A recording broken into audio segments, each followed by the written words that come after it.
Assalamualaikum warahmatullahi wabarakatuh. Pada hari ini kita masuk materi IPS kelas 7, materi peta atlas globe. Di sini kita akan membahas yang pertama, peta.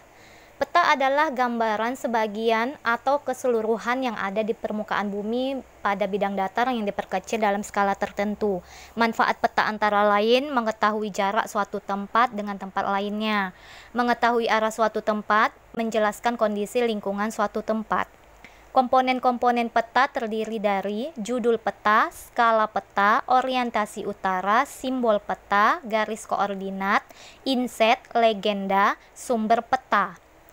Skala peta menunjukkan perbandingan antara jarak di peta dengan jarak sesungguhnya di lapangan. Contoh, skala peta ada yang 1:100, 1:5000, 1:10.000, 1:100.000, 1:1 juta.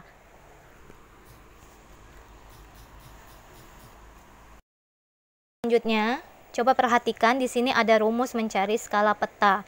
Jarak sebenarnya, jarak pada peta, dan skala. Lanjut, peta topografi adalah peta yang menggambarkan keadaan permukaan bumi, yaitu kenampakan alam, baik itu dia hutan, sungai, laut, dan lain-lain, maupun kenampakan budaya, baik itu sawah, jalan raya, rel kereta api, dan lain-lain. Peta korografi adalah peta yang menggambarkan seluruh permukaan atau sebagian permukaan bumi yang bersifat umum yang berskala kecil. Peta statistik atau disebut juga peta tematik, yaitu peta khusus yang menggambarkan data statistik suatu wilayah. Kartografi adalah ilmu yang mempelajari tentang peta. Perputaran bumi pada porosnya disebut rotasi. Waktu yang digunakan bumi untuk satu putaran 360 derajat adalah 24 jam. Perputaran bumi mengelilingi matahari disebut revolusi. Waktu yang digunakan untuk berevolusi adalah 1 tahun atau 365 hari.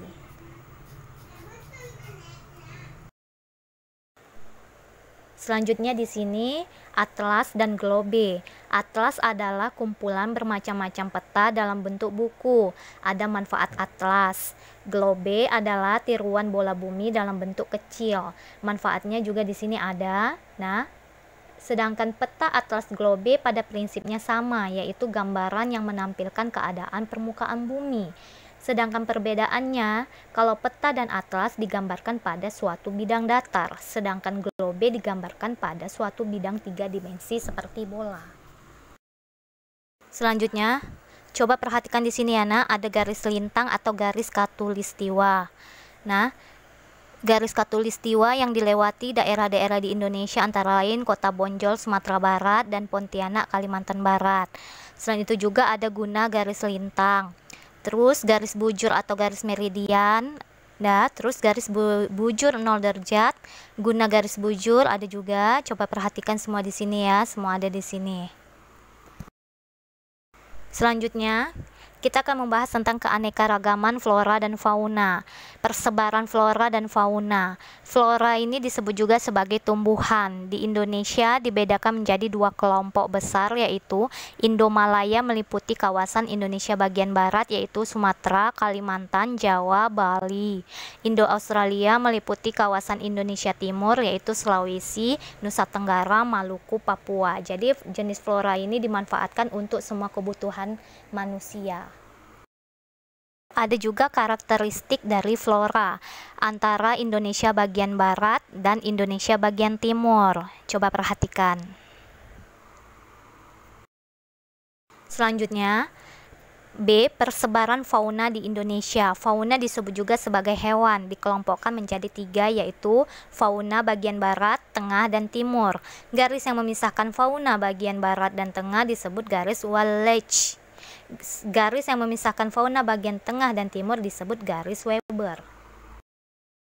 Selanjutnya, coba perhatikan ya, Nak. Di sini ada ciri-ciri masing-masing dari fauna. Yang pertama ada fauna Indonesia bagian barat, disebut juga sebagai tipe asiatis, ada ciri-cirinya, coba perhatikan. Yang kedua, fauna Indonesia bagian tengah disebut juga tipe peralihan, ada ciri-cirinya juga. Yang ketiga, fauna Indonesia bagian timur atau disebut juga tipe australis, ada juga ciri-cirinya, perhatikan. Nah, jadi di sini setelah saya jelaskan di sini, kalian catat seperti biasa, catat di buku catatan masing-masing IPS, jangan dicampur dengan latihan. Nanti saya periksa ya, semua harus ada catatan IPS masing-masing, jangan dicampur dan harus rapi. Assalamualaikum warahmatullahi wabarakatuh.